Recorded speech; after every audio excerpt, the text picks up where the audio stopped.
You're listening to the Monday Night Community Show with Daniel on BRFM. This is the Daniel Monday Night Community Show on demand through YouTube. Thank you very much for choosing to listen to us through this method. If you'd like to keep up to date with when I add new interviews, then subscribe to this channel. So we are going to be joined with a design panel. It's all part of the regular slot I do with Design South East. Normally we catch up with Chris, but as I say, we're going to catch up with some panel members today. I was hoping, firstly, all of you could introduce yourselves to us. Hi, my name's Alan Attlee. I'm the chair of the Swale Regional Design Panel, which is a panel that meets frequently to look at design issues and projects that are coming forward in Swale. But I've got a day job. I'm the head of the Canterbury School of Architecture at the University for the Creative Arts, and I'm an architect and urban designer by training. Hello, I'm Luke Engelbach. I'm a landscape architect and urbanist. I sit on the Swale panel, but I also sit on South Downs National Park panel as vice chair. Similar sort of review process goes on, and I also teach. And I'm Jeff Noble. I'm a town planner and urban designer, and I work with Chris Lamb at Design South East. We manage the panel. Well, I was hoping you could start off by introducing to our listeners a little bit more about the panel.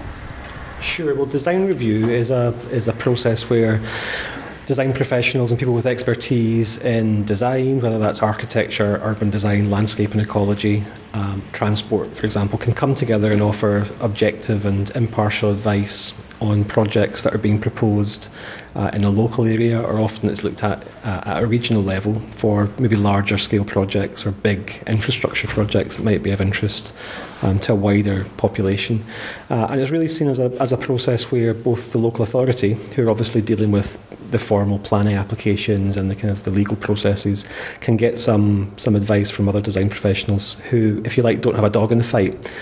So they don't own the site, they're not proposing the site, but they're looking at it with a kind of clear set of eyes, and they can use their experience to hopefully suggest perhaps ways in which design proposals can be improved so that the quality of them and the quality of the places that they impact on can be enhanced.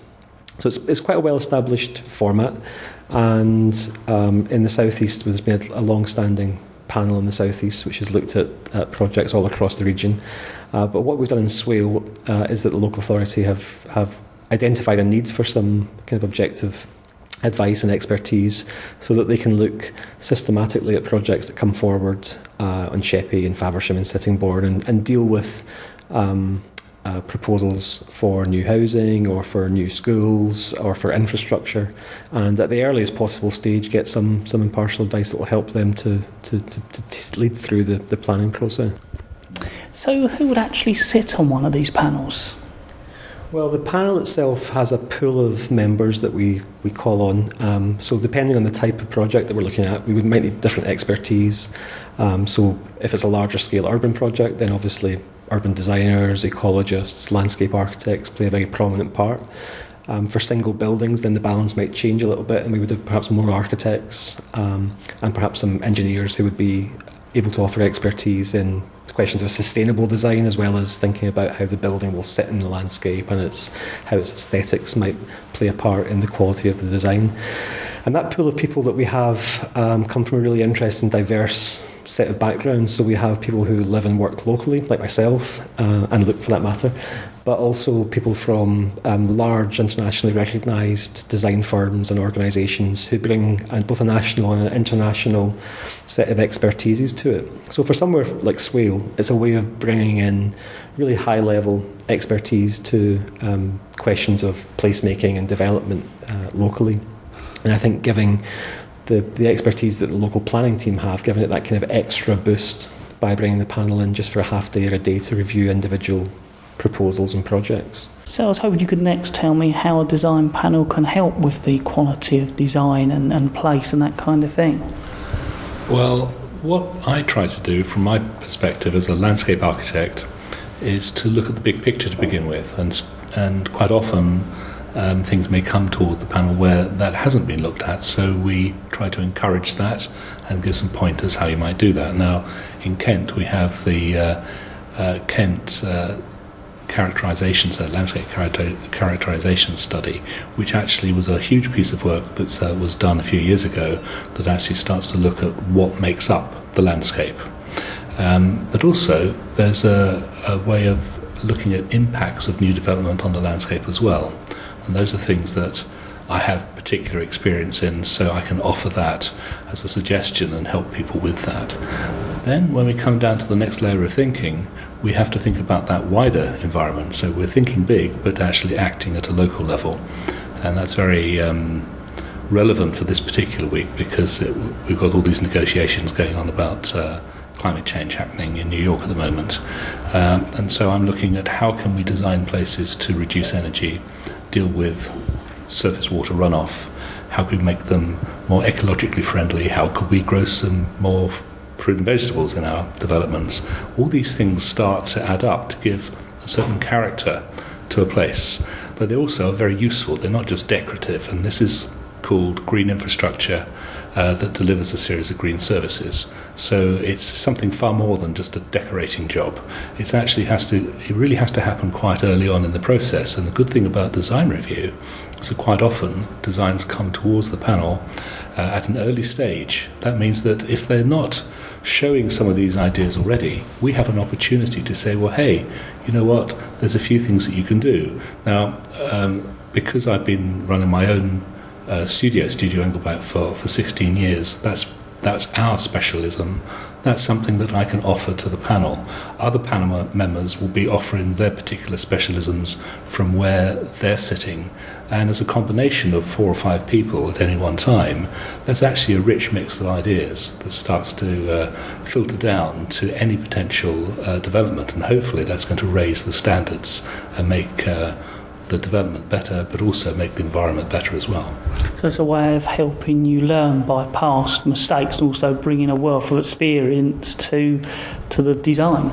And yes, that absolutely, but also being aware of a wider range of issues. And I think that when you have a series of experts who have made it their passion to look into these things and to see things, it's much easier than just a single designer.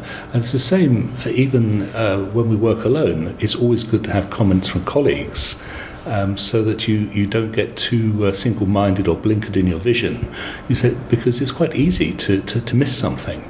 And so when you have an open discussion done in hopefully a very friendly way, in a polite way, that can start to get better results. And I think that's the key thing. So there's quite a big map actually of Swale behind us in the room we're in. And we were talking a little bit about the sort of identities between Sheerness, Sittingbourne and Faversham, and they're very quite different in Swale. So I was hoping you could talk a bit more about that. Yeah, it's really interesting when you look at the connections between places. I think sometimes when you're thinking about planning decisions and new housing or new schools, you inevitably look at the very immediate context and think, what's the impact on the neighbours next door and so on. And one thing that's important for any town or local authority or region is to really understand how the variety of types of places that they have add up to the identity and the kind of texture and culture of the whole region. I mean, at the very edge of that map is Whitstable, and I suppose that's a really clear example of a place which has somehow reimagined itself, and it's now attracted lots of inward investment. Lots of people want to live there. It's become an incredibly desirable place, but fundamentally it's an industrial fishing town historically, and now it's rethought itself through culture, through food production. And I think for the towns in Swale, there's a similar job to do, which is to really imagine what their future is, as well as looking into the heritage of the landscape and the heritage of the buildings and so on that are there, is to think about the future. What kinds of people do you want to attract to those areas? What are the sorts of amenities and services and places that they will want to support their lifestyles? So certainly somebody who comes, my accent probably betrays me that I don't come from Kent, but I moved here 10 years ago for work. And I remember first visiting Sheerness, for example, and thinking, it's an incredible landscape, it's got incredible kind of natural assets. It's also a bit weird, it's a little bit surreal in some ways, because there's been heavy industry there. There's this extraordinary landscape. There's the experience of visiting it.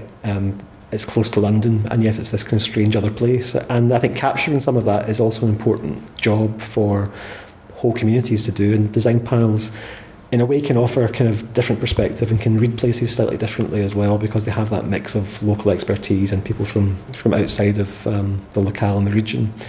So beginning to think about what can Sheerness do to kind of capture that quirkiness as a destination, perhaps for day trippers and weekenders and new kinds of tourism, is an opportunity in Swale.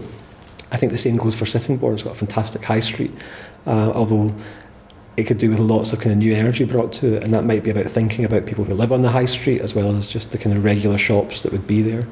And it's beginning to think about how changes to the infrastructure in Kent, high-speed rail and the ability to get around more easily, can change the types of people, the mix of people that might want to move and live in Sittingbourne. Faversham, again, has got an incredibly distinctive characteristic with the port, and has already got a very strong kind of built heritage. But there's also big questions there about how might the town expand and have more housing on the edge of the town. And then those questions become about, well, how do you redefine the edge of what is a historic town, and what kinds of questions does that throw up for the types of houses, the visual appearance, the way that people will live in them. So there's lots of big questions which are shared by communities all across the country, in fact all across the world. And the interesting thing about Swale is the diversity of places that are here. So there's a chance, I think, to develop a whole series of distinctive places which people could imagine as making Swale a very attractive place for visitors and for tourists and for new employment and new residents actually to move to. So places are never set in time. They're always dynamic and changing. And development and design is a big part of that. How do you manage that, and how do you make sure that you enhance the quality of individual places rather than just seeing development and change as a kind of threat to the nature of places and the way of life that people have? I was going to say, it's always difficult to hold back or to check or to hope that the heritage doesn't hold back the design, because there's lots of people who want to keep the heritage, but you can easily hold back new design and new ideas if you do that too much. Absolutely, and I think if you look at what we think of as the great built heritage that we've got in Kent particularly, if you think about it as rising or springing from very particular moments, whether it's from agriculture and small farming, or whether it's from industry, whether it's from the naval heritage, these things where there were innovative new types of buildings, there were new features and objects in the landscape, but they came from some other processes, whether that's how landscape works or whether that was how industrialisation was changing society. So what we now think of as the great heritage of the British landscape or the Kent landscape, in fact, came out of the kind of white heat of change and development and thinking about the future, and thinking also about making people's lives better. Ultimately, it's about making better places for people to have better lives, more employment opportunities, more cultural opportunities. So we shouldn't be frightened of the future, but I think we have to be clever about it, and we have to have the same intelligence and imagination that the Victorians had, or people had hundreds of years ago when they were first settling the land. So not all new ideas are always good ideas, but as I was saying earlier, you've got to be careful you don't hold things back as well. Well, one of the key things, I think, is to be able to look at what we have, our countryside or our cities, at the big scale and the medium scale and the small scale all at the same time. If you step out and look at the big scale, you think, well, we have a landscape which has certain qualities. Some of the growing elements in that landscape are older than some of our oldest buildings. So, of course, if they're going to be valuable for a variety of reasons. But at the same time, we've got some other issues that are happening on a global scale, like global warming, which is making the seas rise. Now, that's made a little bit more severe in North Kent, because after glaciation, Kent is actually sinking a little bit every year, a few millimetres. So the combination of sea level rises and Kent sinking a bit means that about 4 or 5 millimetres of sea level is happening every year. Well, over 10 or 20 years, that can be quite a lot, and that can threaten some of the coastal areas, some of the creeks, and we need to think about that, because that will affect how we do things in terms of development and for safety and for insurance and that sort of purpose. But in addition, if we start to think about the other effects of climate change, where it seems to be either raining a huge amount like it did earlier this year, just didn't stop, or not at all, like this summer, then that creates its own problems as well. So trying to maintain what you have becomes more of a challenge. That means that if you're going to do something, say, in a large housing area, you change the nature of the ground. If it's a housing area that's on a fairly open site, you're going to be paving over with roads and roofs a certain amount of it. It will affect how much water can go into the ground. That water's going to run off more quickly. It's going to cause a problem potentially somewhere else. But also you're changing the way that land takes in sun when it's hot. If it's a built environment, those bricks, concrete will heat up, and at night time they're going to push out heat. So what do we do for that? And there are ways of dealing with that with planting, with using the drainage system to give enough moisture to the plants during the hot periods so they can actually give us some cooling for free. And this is a way of starting to use less energy. So that, in fact, the way you design means that you can deal with water, you can deal with reducing energy, you can increase the amount of songbirds and all the things that we like, and butterflies and all that kind of stuff, which is actually shown to be good for your health. So suddenly you find that there's a whole range of things you don't normally think about in urban design that actually have a benefit for every single one of us, and that's why it's important for all of us to get interested and concerned about what happens in our neck of the woods. In the future, we're going to have to grow more food, because one of the problems at the moment is that in England we import about 50% of our food. Now that's coming from other places in the world who have their own problems. Either they're suffering from climate change, which is making it drier or hotter or wetter, or they've got more people in their populations who they need to feed themselves. At some point we're going to be challenged. And in fact a recent survey for the government showed that for 2030 we've probably got a shortfall of about 2 million hectares of farmland.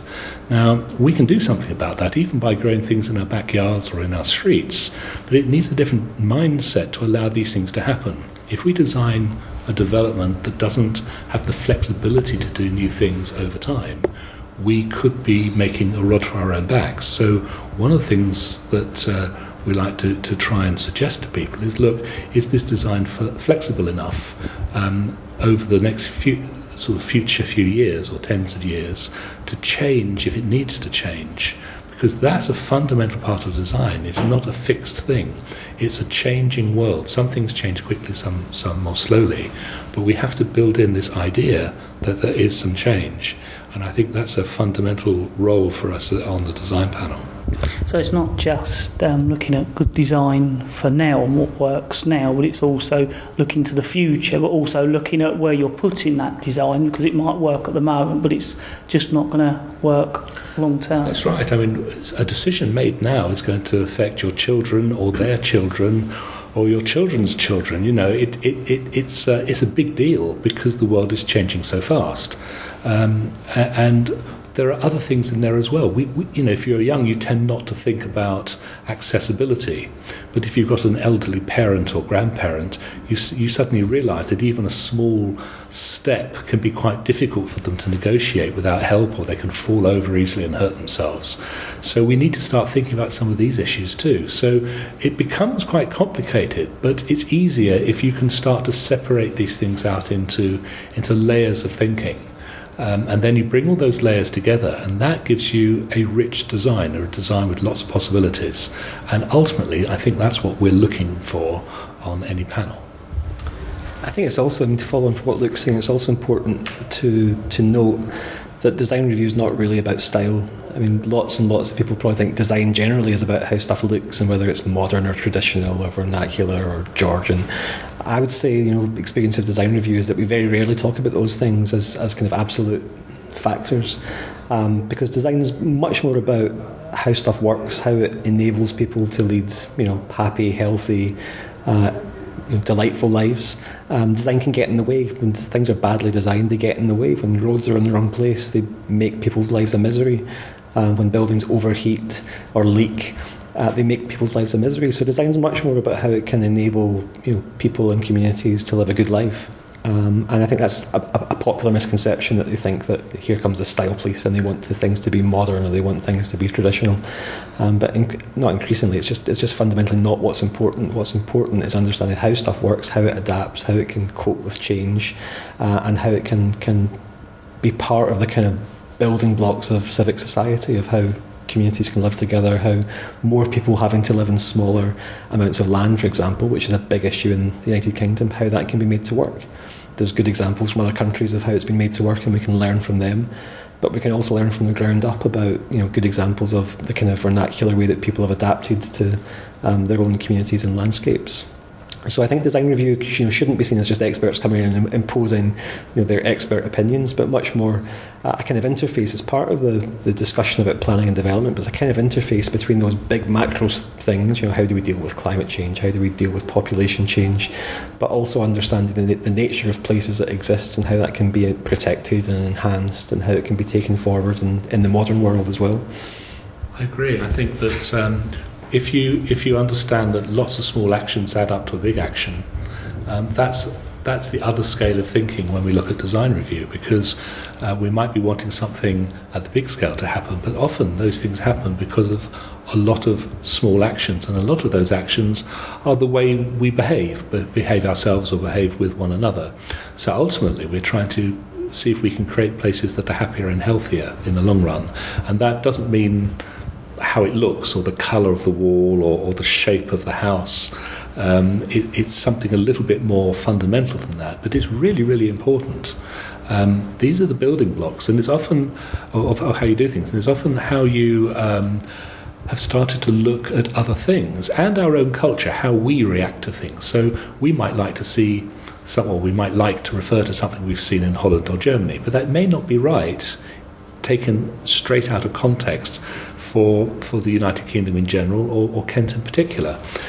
We have to understand how our local people are using things, and we also have to listen to what they're saying. And a lot of us get involved in public consultations, which is where we actually interface with people on design matters in their community, and we hear their views, and then we can start to take that on board in terms of our thinking. Local people know far more about their local place than the designer coming in from outside.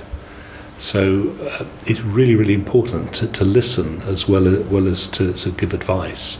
And at the end of the day, it's that kind of mix that we hope to give when we're on design panel.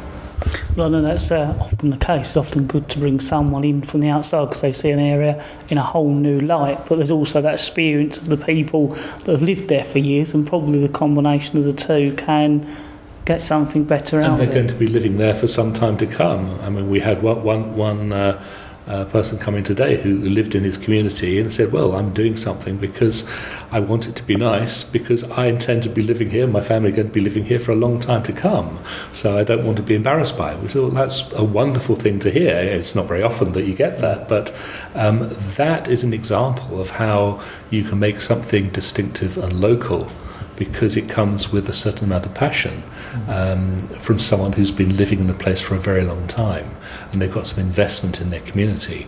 And I think that is something that's quite important, and that's why the panel is quite interesting, that we've got people who are Kent-based, like Alan and me, and people who come in from further afield, who can also see things with slightly fresher eyes and a different perspective. And there's no right or wrong way in a way of looking at these things, because you actually need to have a discussion. This is a kind of a democratic way of trying to approach design, trying to lift things in general, trying to find all the good bits and make them, amplify them, make them better. I suppose it's also being aware of what works on paper doesn't always work in real life, and I've even seen these sort of design ethoses which seem amazing, but when they've been built, the people use it in a way you'd never have thought of, and it fails. You can never plan for absolutely everything. So one of the key things is flexibility. Something that might be popular now might not be popular in 20 years' time. So that's something that's really important. 50 years ago, they'd never heard of skateboarders. And so people didn't worry about putting these little blips on the side of benches to stop people using that. But in 50 years' time, what is going to be the latest craze? We don't know. So we always have to have that ability to change and be flexible. So sort of talking about that, is there a way of planning for the future or leaving flexibility in design for things to adapt that perhaps wasn't done in other years? Well, sometimes you need to grow something, and so you need to allow space for that to happen. If you're so tightly designed that you don't have any flexibility at all, that's always going to be a problem. And most designers can normally think their way out of a problem, because essentially design is about problem solving. But nevertheless, if you over-design and do things in the wrong way, then you can't go backwards. And sometimes on designs, there are certain bits of infrastructure that go in right at the beginning and they stay. We're still living with a lot of Victorian infrastructure now. So we've got to get that right. Now, in a world when not only is the climate changing, but we're using more resources than ever before, and there are a few of them around, we've actually got to start to think, how can we get the quality we want, but using less, so we do more with less? And that's really important too. So I think that's something that needs to come into the argument at the same time. It's not just about replicating all the old stuff, because we've moved on. We live in a different world. We have to do things differently. But it doesn't mean to say that they have to be worse. They can be better or even more exciting. Yeah, I think it's also the case that if you look around the world at places that we probably admire, everybody probably admires Amsterdam, Barcelona, bits of Paris, bits of London. Most people admire coastal locations, and those kind of settlements that endure. They've often changed quite dramatically in terms of how they've been used. So the original plan thought of people inhabiting those places or their societies working in a certain kind of way, and they've changed radically, but there's something fundamental about the character and the quality of those places and why people enjoy them. So I think we can look at places around the Kent coast, for example, and see that the Victorians and the 21st century tourists behave very, very differently. But getting the fundamentals right, putting the buildings in the right place, appreciating the climate and how the climate kind of builds a comfortable place to sit and have a coffee or to sit and have a glass of wine, those things really endure, and people will come back time and time again to those qualities, the kind of the real qualities of life.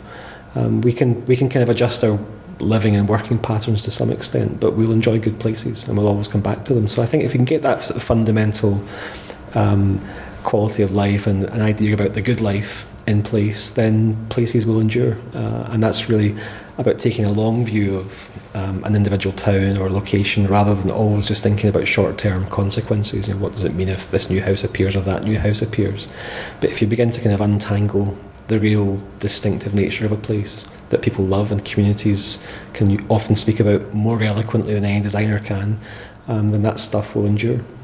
So just sometimes getting the design right, but also allowing it to grow, because sometimes some of the best places are where they've grown randomly. And myself, I quite like, I often think it's a shame where, there's sort of a series of old houses and they try and build one to replicate that. And I actually quite like this idea as it grows. So, that's a modern house there, and next to it is an old house. That contrast quite works, and it captures the time, and that place captures the history of life, really.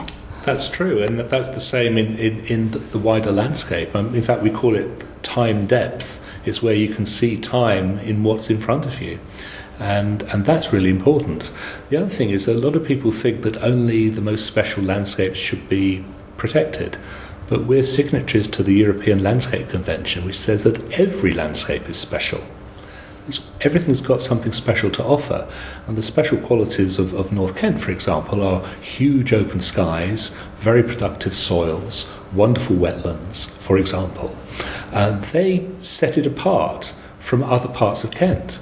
And in fact, one of the amazing things about being from Kent is it's a large county with a huge variety of landscapes very close to each other.